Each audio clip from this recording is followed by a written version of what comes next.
अस्सलाम वालेकुम व्यूवर्स, मैं हूं आपका मेज़बान अनीस الرحمن और आप देख रहे हैं प्रोग्राम सिकंदर आज़म एक ख्वाहिश नातमाम का आखिरी सफ़र। और इस सफ़र में पाकिस्तान टेलीविज़न का कैमरा आज खैबर पख्तूनख्वा के जिस मकाम पर पहुंचा है इसे सवाबी कहा जाता है। दरियाए सिंध के किनारे आबाद सवाबी एक बड़ी अहम जगह है और जहाँ पे मैं इस वक्त खड़ा हूँ इसे हंड कहते हैं। और ये वही जगह है जहाँ से सिकंदर आज़म का लश्कर दरियाए सिंध अबूर करके उस कदीम हिंदुस्तान में कदम रखता है जिसकी कशिश सिकंदर आज़म को यहाँ खींच लाई थी। लेकिन इससे पहले कि हम भी सिकंदर आज़म के साथ दरियाए सिंध अबूर करके 326 कबल मसीह के कदीम हिंदुस्तान की तरफ जाएं, थोड़ा सा पीछे चलते हैं और देखते हैं कि यहाँ तक पहुँचते पहुँचते सिकंदर आज़म का लश्कर कहाँ कहाँ से गुजरा और ख़ुद उस लश्कर पर क्या गुजरी। मौर्रिखीन ने सवाबी के करीब सिकंदर के पड़ाव का जो मकाम मुतय्यन किया है, तारीख़ उसे एम्बोलिना के नाम से जानती है। मगर एम्बोलिना असल में आज कहाँ पर वाक़ है, इसका मौजूदा नाम क्या है, तारीख़ कतईयत के साथ कुछ बताने से कासिर है। यूनानी मौर्रिखीन के मुताबिक और नास की चोटी पर कब्जे के लिए अगर एक तरफ सिकंदर आज़म का लश्कर ताबड़तोड़ हमले कर रहा था तो दूसरी जानिब असाकीनी कबाइल भी अपनी सरजमीन के दिफा के लिए जान की बाजी लगाने पर तुले हुए थे। सीना बसीना चली आने वाली बाज़ रिवायतें इस बात का जिक्र भी करती नज़र आती हैं कि सिकंदर आज़म को कश्तियों का पुल बनाकर दरियाए सिंध अबूर करने का मशवरा देने वाले चंद मल्लाह थे और उन्हीं मल्लाहों की एक नस्ल आज भी अटक के करीब वाक़े मल्लाही टोला में आबाद है।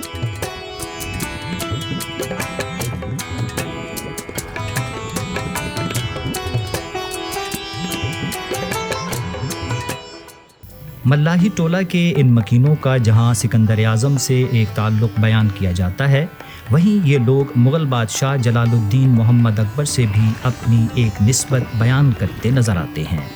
हमारी जो कौम है मलाओं की तकरीबन 700 साल पहले की बात है, अकबर बादशाह के दौर से पहले की।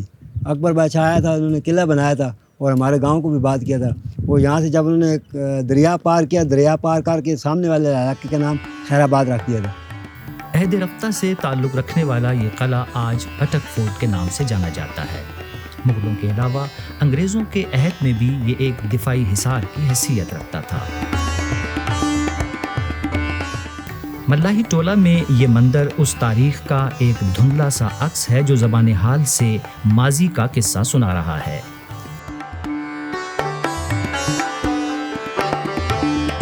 सिकंदर आज़म की इस कहानी में हंड और मल्लाही टोले का जिक्र सिर्फ ऐसी गुज़रगाह के तौर पर आता है जहां यूनानी लश्कर की धूल लम्हा भर के लिए उड़ी और फिर बैठ गई।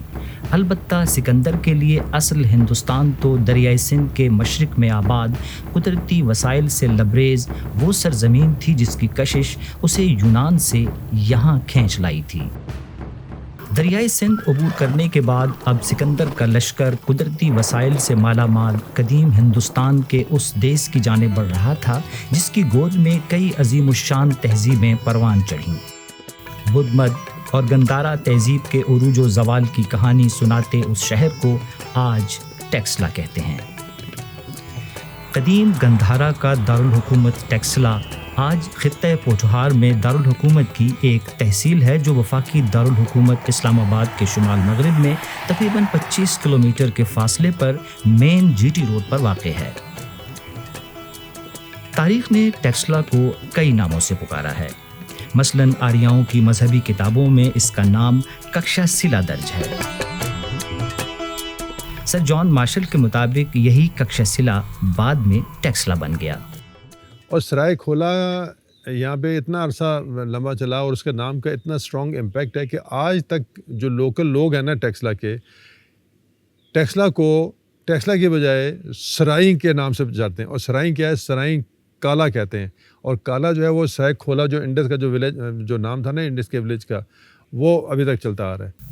मुख्तलिफ ज़मानों में मुख्तलिफ तहजीबों और मुख्तलिफ नामों के पैरहन बदलने वाले इस शहर का एक और कदीम नाम तक्षा सिला भी था जिसका मतलब है पत्थर काटने वालों का शहर।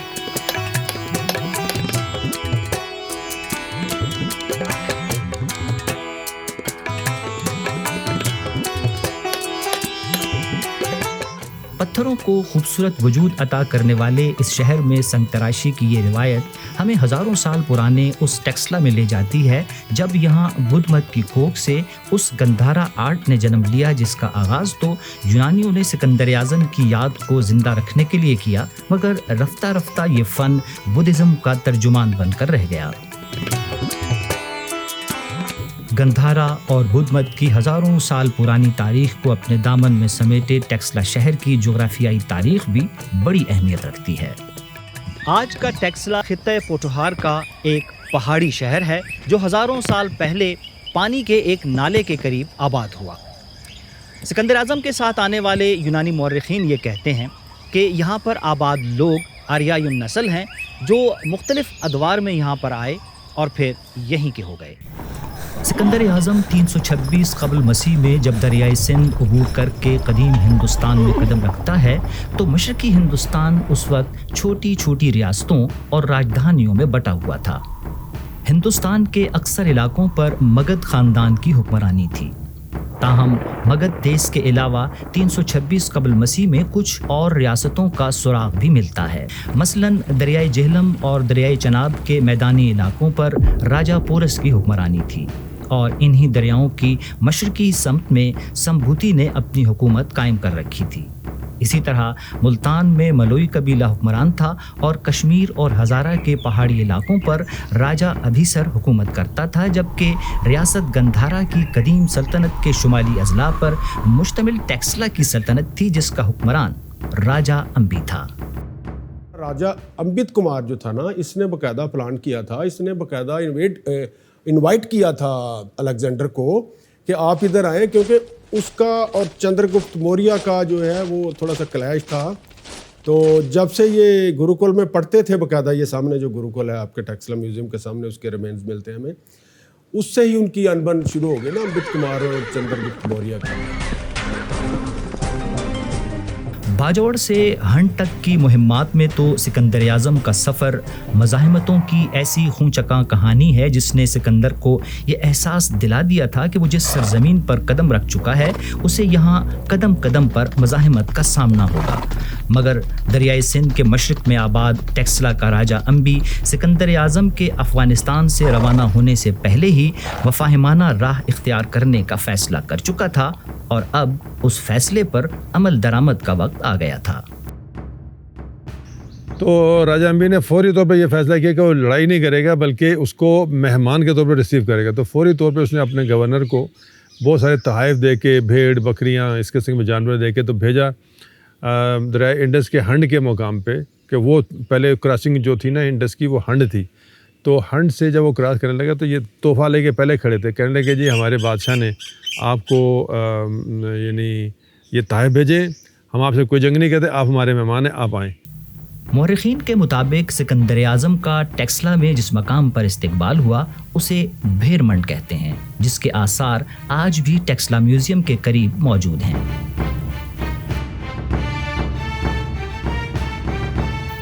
کہتے ہیں بھیرمنڈ قدیم افغانستان سے آنے والے ان قافلوں کا اہم پڑاؤ ہوا کرتا تھا جو دریائے سندھ عبور کر کے یہاں آیا کرتے تھے، اور یہیں سکندر اعظم نے بھی قیام کیا۔ یہ 326 قبل مسیح کے ایک گاؤں کے آثار ہیں جس کے بارے میں ماہرین کا یہ کہنا ہے کہ یہی وہ جگہ تھی جہاں پر سکندر اعظم کا استقبال کیا گیا، اور اسی گاؤں سے تھوڑے ہی فاصلے پر راجا امبی کا محل تھا جہاں پر کہ ایک جشن کا اہتمام کیا گیا، اور سکندر اعظم کے اعزاز میں اس جشن کو کئی دنوں تک جاری رکھا گیا۔ سکندر اعظم کی میزبانی کرنے والا بھیرمنڈ اس وقت علوم و فنون کے مرکز کے طور پر اپنی شناخت بنا چکا تھا، اور یہ بات خود سکندر کے لیے بھی ایک اعزاز تھی کہ ایک قدیم اور معتبر شہر اس کا میزبان ہے۔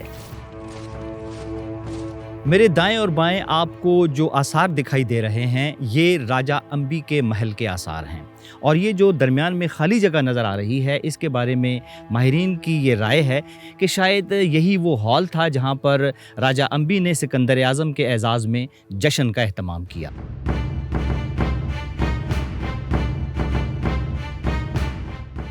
सिकंदर आज़म ने अपने एजाज़ में कई दिनों तक जारी रहने वाली दावतों और खेल तमाशों के इनेकाद से मुतासिर होकर न सिर्फ ये कि टेक्सला को कोई नुकसान नहीं पहुंचाया, बल्कि राजा अम्बी को भी हुक्मरानी के मनसब पर बरकरार रखा।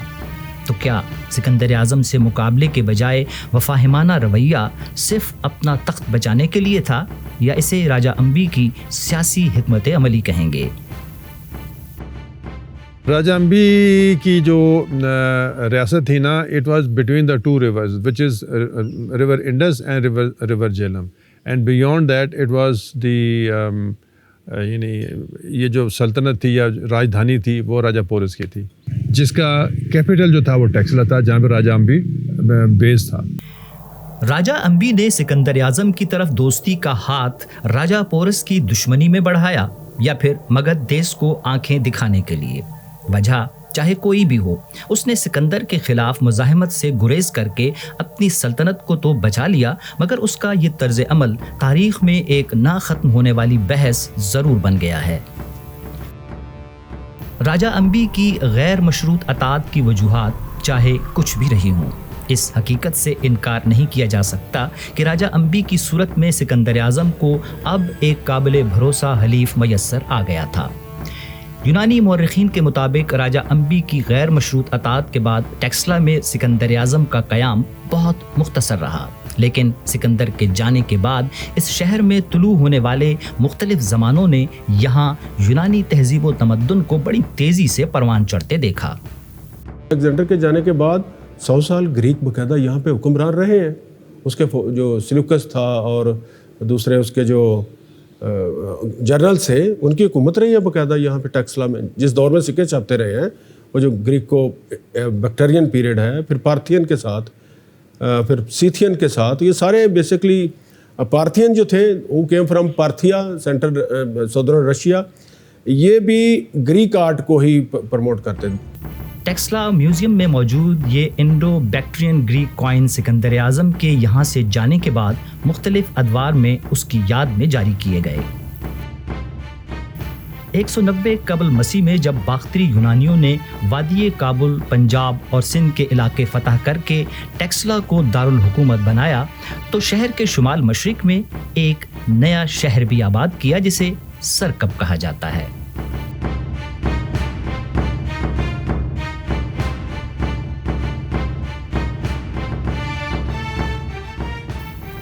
सरकब के बाद टेक्सला में आबाद होने वाला एक और शहर सरसुख है, जो कुशान अहद की यादगार है।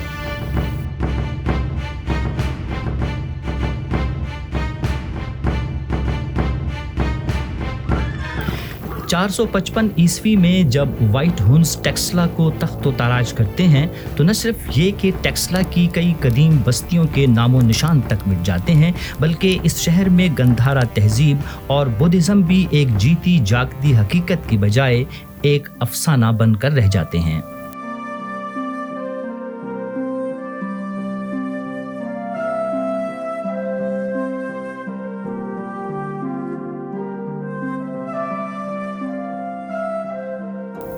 हम टेक्सला की फसूखेज़ तारीख़ में सफ़र करते हुए एक मरतबा फिर सिकंदर आज़म के उस लश्कर के हमराह हैं जो टेक्सला से निकलकर अब राजा पोरस की सरजमीन की तरफ बढ़ रहा है।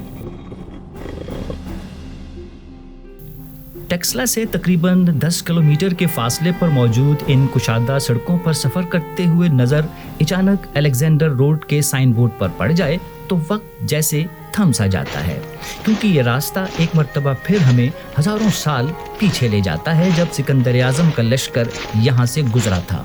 मगर आज ये रोड हमें इस्लामाबाद के उस नवाही गांव की तरफ लेकर जा रही है जो कभी सिकंदर की गुजरगाह बना। आज इस गांव को शाह अल्लादित्ता कहा जाता है। शाह अल्लादित्ता गांव सिकंदर आज़म की राह में आने वाला वो मोड़ है जहां बुद्धिज़्म से वाबस्ता ये गारें किसी भिक्षु की बूढ़ी आंखों की तरह चुपचाप यहां से गुजरने वालों को तकती रहती हैं।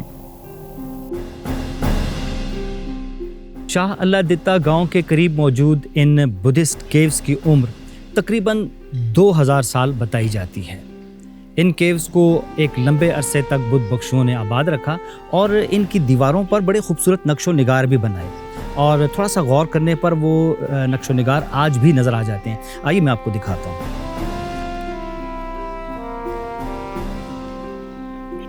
یہ ایک خاص قسم کا مٹیریل ہوا کرتا تھا جس پر وہ اپنے رنگ و روغن سے مختلف تصویریں بنایا کرتے تھے. گو کہ اب یہ تصویریں مٹ چکی ہیں، لیکن ذرا غور کرنے پر یہ نقش آج بھی کہیں کہیں دکھائی دینے لگتے ہیں. بہرحال یہ کیوز آج بھی موجود ہیں اور اس خطے میں بدھزم کی ہزاروں سال پرانی کہانی ہمیں سنا رہے ہیں. شاہ اللہ دتا گاؤں سے نکلنے والا یہ راستہ مارگلہ کے اس پہاڑی سلسلے کی طرف جا نکلتا ہے جو اسلام آباد اور ٹیکسلا کے درمیان ایک سرحد بھی ہے، اور وہ راستہ بھی جہاں سے گزر کر سکندر اعظم نے راجہ پورس کے دیس جانا تھا. اچھا ڈاکٹر صاحب، یہی وہ راستہ ہے جو ٹیکسلا سے شروع ہوتا ہے اور پھر اس پاس کو کراس کر کے پھر یہ آگے میدانی علاقوں کی طرف اترتا ہے. ایگزیکٹلی یہ وہ پاتھ ہے، ہسٹورک پاتھ ہے جس کا کہ عام طور پہ لوگوں کو پتہ نہیں. اب تھوڑی دیر بعد نا ہم وہ اس پاس پہ جانے والے ہیں جو اوریجنل پاس ہے نا، مارگلہ پاس. جو آج کل کا جو پاس ہے یہ تو بہت بعد کا بنا ہے نا، شیر شاہ سوری کے زمانے کا. یہ الیگزینڈر کے زمانے کا. یہ میں آپ کو دکھاتا ہوں کہ الیگزینڈر جو گزرا تھا تو اس کا پاس کون سا تھا. یہ وہی پاس ہے، ٹیکسلا کے ساتھ یہ لنک ہے. ہم راجہ امبک سے دعوتیں اڑانے کے بعد الیگزینڈر صاحب یہاں اس رستے سے گزر کے اس مارگلہ پاس پہ ہے جو بھی ابھی میں آپ کو دکھاتا ہوں. اور پھر اس کے بعد اتر گئے ڈاؤن ٹورڈز پنجاب پلینز، اور پھر وہ جیلم میں جا کے راجہ پورس کے ساتھ انہوں نے مارکا اپنا شروع کیا تھا. مارگلہ کے ان پہاڑوں میں جہاں یونانی لشکر کے گزرنے کی بازگشت سنائی دیتی ہے، وہیں یہاں وہ کنواں بھی نظر آتا ہے جسے بیک وقت شیر شاہ سوری اور سکندر اعظم سے منسوب کیا جاتا ہے.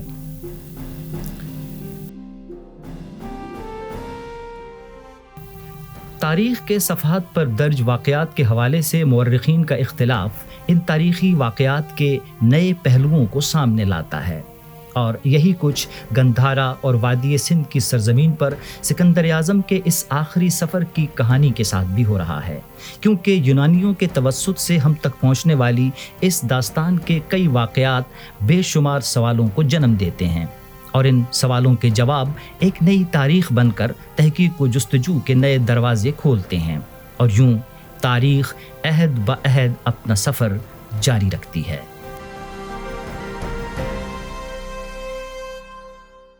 اس وقت جہاں پر میں موجود ہوں یہ جگہ مارگلہ پاس کہلاتی ہے، جو کہ ٹیکسلا اور ہری پور کے درمیان واقع ہے، اور یہی وہ جگہ ہے جہاں سے سکندر اعظم گزر کر پنجاب کے میدانی علاقوں میں اترتا ہے اور پھر جہلم پہنچتا ہے. اور جہلم میں ہی سکندر اعظم اور راجہ پورس کے درمیان وہ تاریخی جنگ ہوتی ہے جس کے واقعات پر اب افسانے کا گماں ہوتا ہے، لیکن یہ افسانہ نہیں بلکہ ایک حقیقت ہے.